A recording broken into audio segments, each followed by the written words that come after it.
got a 4 o'clock game on Saturday, 4:05 technically, Western Carolina. And we'll open, Coach Muschamp make an opening statement. I already got Western Carolina here, Williams-Brice Stadium, senior day for 20 guys that we'll recognize before the game, and really appreciate their, building the foundation of our program and how much of the buy-in they've had regardless of how their year has gone personally. But as far as the team concept's concerned, I really appreciate them. Mark Spear, the head coach at Western Carolina, is a really good friend of mine and a good coach. Does a good job. Brad Glenn, their offensive coordinator, does a really good job with tempo and RPOs and stresses the defense vertically and horizontally. So we got to be, the tempo game very similar to Missouri as far as snapping the ball quickly. So we got to be gelled up as far as defensively getting our eyes in the right spots and getting our cleats in the dirt and ready to play. And two of my former players are on their coaching staff, Blake Gideon, who played for me at Texas, and Zach Etheridge, that played for me at Auburn, and two of my favorite guys I've ever coached. But injury-wise, Chris Moody practiced today a little bit. I think he was sore. He had a bone bruise on his knee there, and we'll continue to work him through the week and see what he can do as far as contributing. A.J. Turner worked out with our strength staff today. We moved around a good bit. We tried to put him under some duress today, and we'll see how he comes back tomorrow, see how his soreness. So I would say both of those guys are questionable to doubtful for this weekend. Donnell Stanley did practice, but again, just a lot of soreness in the ankle for the next day, so we'll see how he looks tomorrow. And we'll continue to try and get him back in the lineup. But a lot of good things going on campus. Men's and women's soccer are hosting NCAAs here Thursday, women's in the second round and men in the first round. And our both basketball teams are playing really well. So just open it up for any questions.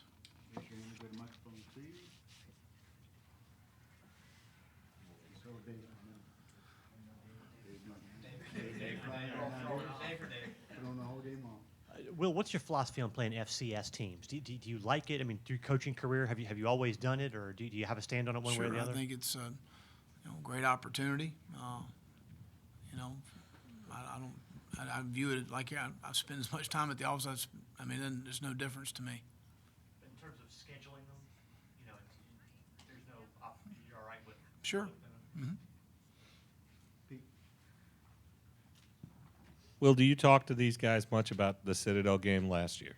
No.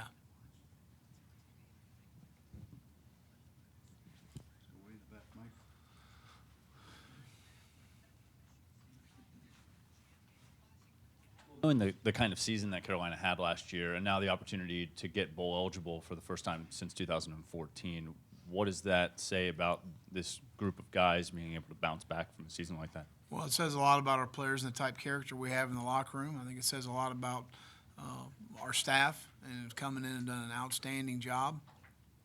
So I would say those are the two areas that I would focus on is what a great job our staff and our players have done of gelling and coming together, and especially when you're sitting at 2-4, coming out of the open week. That certainly wasn't a prime spot to be in. So guys continued to invest. That's what we asked them to do, and they've asked. Again, I credit the senior class for building the foundation, and there's going to be a lot of fun moving forward, and I really credit the senior class. Offensively, is there a certain number of guys you would like to have contributing each season, and do you feel like you've got enough who you can count on to be part of the rotation? I would say, Josh, you go into every season saying, okay, at this position, who do we feel good about winning an SEC East championship? Who can go win some of the games we're going to need to win and be honest with this guy can really help us? I don't know that we put a number on that. I would probably say in upwards of 8 offensive linemen because of injuries and different things that happen would probably be the minimal number. You can probably slide with 7 if you don't get any injuries, but if I'm talking about guys you can win with, you need to have 3 backs, in my opinion, in this league to be able to guys that you can win with. Obviously, you always got to have depth at the quarterback position because of you get one guy hurt at that position, it can affect and wreck your entire season. Where we are now offensively, we need at least 4 tight ends that we can count on to go play winning football, and I would say 5 receivers. I would just say of guys that you can count on that can go into a game and function at a high level and be successful. I think probably schematically you may change those numbers based on what you're doing.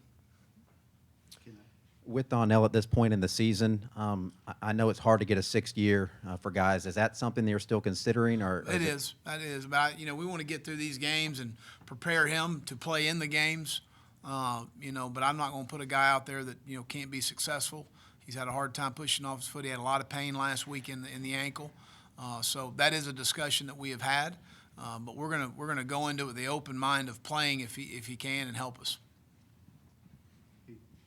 Will, you mentioned the seniors getting honored Saturday. Are they all seniors, or are there any juniors who've indicated to you that they're ready to move on? No, they're all seniors, or the guys that are graduating this term, but they're all guys that are up in eligibility.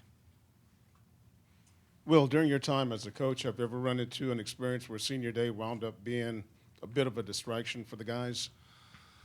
Well, I guess, every year it depends on how you approach it. I think our guys will handle it the right way. I think we've got a mature group as far as those guys are concerned. I really appreciate how they've handled some ups and downs through the season, how they handled our off season. So I expect them to handle this well as well. So we've talked about it quite a bit as far as understanding the moment and that sort of thing. So I think they'll handle it well. Well, I know it's not a large group and you haven't been around them that long in their careers, but how does this senior group compare to others you've had in your past? And do you go out of your way to get some of these guys maybe that haven't played as much, you get them on the field on Saturday? Well, we want to win the game. That's the bottom line. So we're going to do what it takes to win. But, they've been great. Anytime you go into a transition, having been through this before, at times you feel a little pushback. This isn't how the way we've always done it. That mentality, and we didn't have a lot of that. A lot of these guys were very open to change. I always say change is inevitable in life. Growth is optional. These guys have decided to grow with us. And, I use examples of Perry Orse, my greatest example of guys maybe their senior year didn't go exactly how they wanted it to do or how they planned for it to go. But there hasn't been any decisiveness in the locker room and things that didn't want to be a part of what we're trying to do. It's just very positive, very supportive. And that's a credit to the type young men we have in the locker room too. And I'm just very appreciative of these guys. Well, back at home now, you've said there's a big difference between going on the road with your team and playing at home, what you've seen from them. What specifically is that? What do you see at home as opposed to going on the road? Well, for whatever reason, we have a little more juice, a little more energy, a little more pep to our step, a little more focus, and we need to have it again Saturday. And I know our fans will be ready to go, but for whatever reason, that's not a good thing for our guys. We need to play consistently well all the time, but I have noticed a difference. What do you feel has been the impact of Coach Thompson on some of the defensive line? I mean, you inherited, especially in terms of sort of getting the most out of their talents. Well, I think Lance has done a really good job. I think fundamentally, hand placement, pad level, there's been a drastic improvement in a lot of guys just from base fundamentals of football and how we teach up front, whether it's from a two-gap technique to a one-gap technique to a movement. But the attention to detail, he does a really good job of that, and really good job of conveying the message for the player.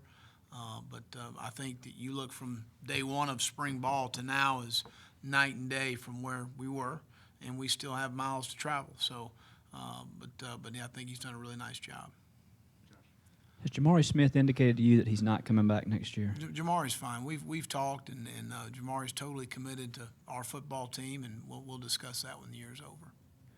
In terms, there's a theory out there that running the ball becomes more important as the weather gets colder and you get later in the season. Do you subscribe to that at all? Do you think that there's a difference? I think you do what you got to do to win games. I think obviously if you're in a situation where you're, playing in a mud bowl, you probably need to have some ability to be able to run the ball. I do think when it's just lightly wet, it advantages is for the offense to throw the ball from the standpoint of they know where they're going and defense is reacting off cuts of the receivers, and that's very difficult as a defensive coach and player. But I think you do what you do. We've been talking about speed, especially when it comes to special teams, need to be able to bring that up. But going back and watching this film this past week, especially the punt coverage, was it just lane discipline? Was it guys just trying to do a little bit too much? I mean, what did you see after watching that film?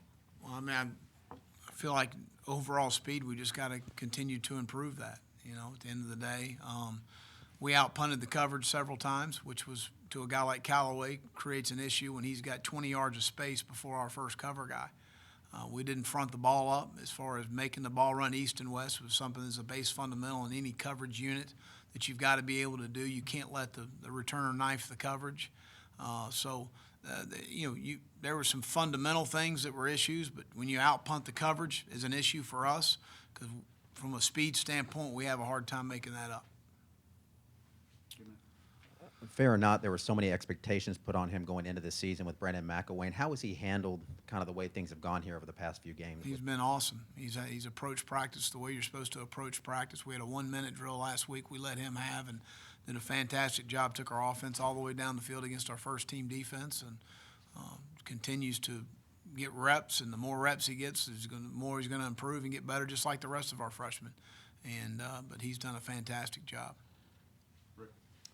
Well, how will Jake's experience at Florida help him take the next steps in his development as a quarterback? Well, again, I think, Rick, as many times you rep and you get turns, especially in an environment like that, it's going to help you. And Jake did some really good things Saturday. So I think, again, anytime that experience you under your belt, the game continues to slow down for you, and you'll continue to play well. How much does the youth of your main offensive guys impact what you're able to do? Well, it's, again, you get into a fine line as a coach of, are we doing enough to keep the defense off balance? Are we doing too much that our players can't handle it? And that's a fine line. And we have that discussion a lot as an offensive staff, especially being a new staff and a defensive staff, of do enough to where we're not predictable, but yet are we doing so much that our guys can't get good at anything? And I felt like early in the year, a little bit offensively, that's where we were. We were trying to have an answer for everything instead of just saying this is what we are and this is what we're going to try and do. And we have made tremendous improvements, and a lot of that I think is a little bit because of getting some guys back from injury and just continuing to understand and find an identity of what we want to be. And that's, to most of anything, is to be balanced. And but that's a question, Josh, that we constantly ask ourselves as coaches. And you can't have your guys thinking on the field. They need to be reacting. They need to be playing fast. But yet you need to do enough to give the opposition some issues. Have y'all spoken with Randerikas and what y'all may do with him this season?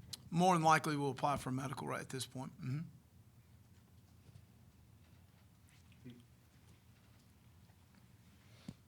Well, you mentioned AJ's health. Rico, is he fine and ready to go? Yep, look good today. Mm-hmm. Coach, with the news of Marcus Lattimore getting the head coaching job at Heathwood Hall, I know there was someone that you guys were thinking about trying to bring aboard back in the spring. First off, what did you think about that? And secondly, from talking to Marcus yesterday, he said coaching could be something in his future, someone that's obviously climbed the ranks like yourself, Sure. asked to stay moving up. What advice would you give him? No, I texted Marcus yesterday to congratulate him. He'll do a fantastic job. He did a really good job with their B team this year, won more games than they've ever won with their B team. At the end of the day, the guy has an ability to relate with people, and that's really the number one job as a coach, is to be a communicator and be able to positively affect people around you. He's a great leader because of that, and that's why he was a great leader as a player here, and that's why whatever he does in his life, he's going to be a tremendous leader because of his ability to positively affect people around him. So we text back and forth yesterday. I told him he better strap it on against Hammond. I'll tell you that right now. So, and he told me he had some good choice words for me on the text there. But he's an unbelievable person, and he will do a fantastic job. And he is a guy that will continue to climb, in the coaching profession because of the type person he is, the type work ethic he has. He's very intelligent. He has all the stuff you want. What's that? When? How do you find a long snapper? Well, we have a kicking camp every summer. We won't take a guy unless they come to our camp. Coleman Hutzer does a really good job of evaluating guys that, number one, have the ability to get the ball back in a timely manner. We'd like to have the guy to have some coverage ability, which Drew has. So those are things that we look at. It's hard to judge off film. You have to eyeball it. You have to see it. So during the evaluation period, possibly in the spring, you go see a guy. but you like to be able to work with them in camp and try and put them under as stressful situations as we can. So you want a guy who has been a long snapper. You don't see a guy and make him a long snapper. No, we need to see it. Now, we'll like Keel Pollard's a guy that long snapped at Colquitt County. So he's a guy that even as you sign that guy knowing, hey, if we get into an emergency situation, he could long snap for us and could be serviceable doing it. No, I would not take a guy unless I seen him do it live. You've spoken just repeatedly about how willing Perry has been in accepting the role Sure. he has now. Can you tell also that it's hard for him sometimes to not play? Absolutely, if you're a competitor, and he's a competitor. I mean, I always sit down players when you have to make tough decisions and tough calls, and I always say, I'm not asking you to agree with this. Let's agree to disagree. That's fine. We can disagree on it, but positively support the decision, and that's what he's done 1,000%. So it's a credit to him and how he is as a person. And, I don't want anybody to be happy about not playing. Understand your role within the organization. Try and change your role to the best of your ability in a positive manner if you can. But he's been what a good teammate does. Mm-hmm. Will, a couple of days since the Florida game, was there anything about that experience for you that caught you off guard? Glad to have it behind you. I wanted to win. Right. That's about it. Anything personal, maybe? Was it hard? Well, it was great to see those guys. I mean, the guys you recruit and you spend time with those guys, and a bunch of the families came to the bus afterward. And, I wish I'd been smiling more, and they wouldn't have been as happy. But that's part of it. But it was great to see those kids and their families and a lot of parents, and it says a lot about the culture that we created there. It does. You mentioned Sunday night, Jake, you need to get the ball out a little bit quicker at points. Have you done anything differently in practice to encourage that? No, I think it's just more than anything. As a quarterback, your mental clock's got to go off and understanding when the pressure's coming. And he's got very good pocket presence. He understands that. He's being extra careful with the ball, and that's a good thing. So you can't overcoach it either. And but again, he's done a fantastic job considering the circumstances and situation. Really proud of where he is. Well, when you first took over this job, where was bowl eligibility in terms of where did you rank that in terms of priorities for this team and for you? Well, I think it's always important, especially with any team, but especially with a very young team, to have opportunities to have extra practice. Football's a developmental game. It's not like basketball where you can pick up and go one-on-one in the backyard and improve. That's just not the way football is. You can't go sit in the batting cage and take batting practice on your own. I mean, that's just not the way football is. Football's a game you've got to go play the game.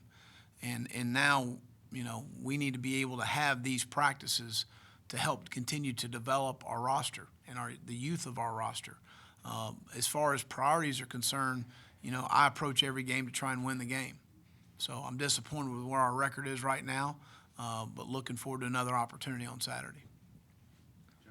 In terms of the timing of scheduling non-conference games, it used to be that they were all preseason. Now everybody kind of does this model. Do you have a preference there? Is it helpful going into that final season to have a non-conference game?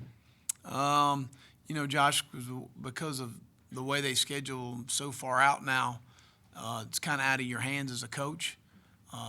Charles Waddell and Coach Tanner do our scheduling, and it's not a fun job from a standpoint, especially when the SEC toys with the 9-game schedule up until the 29th hour, a year ago or 2 years ago, and you're holding your schedule because you can't schedule because you don't know if you're going to 9 games. You don't want to sign a contract with somebody, and then you got to pay the contract off, and you don't even play the game with them. So it's a very hard thing to do, especially when a lot of schools the money's going up and up and up as far as wanting to pay off to come to Williams-Brice to play. So I'm good with whatever, fine. I do like the fact that, leading off with Vanderbilt this year for us was great. I think the preparation for your football team is much better in the summer when they know that they're going to be playing a quality opponent coming out of the gate. But, you know, again, we got 12 opportunities. You got to cherish each one. Any other questions for Coach?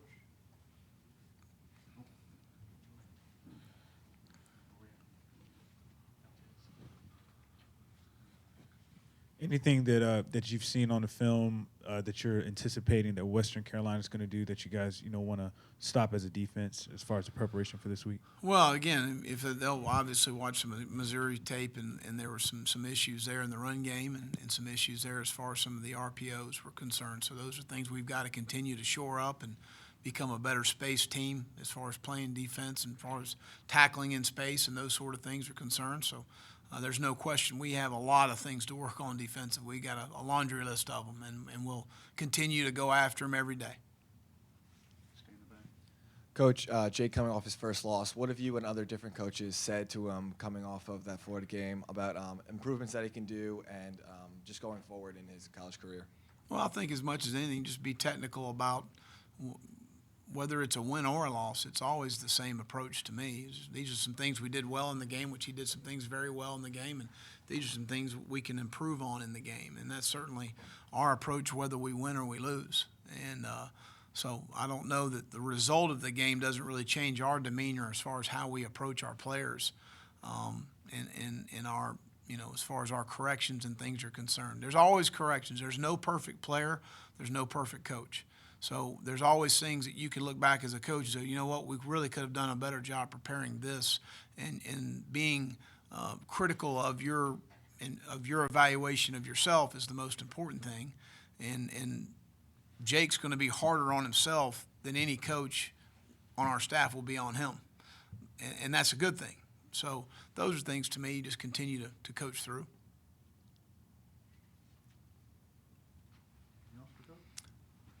All righty. Thank you.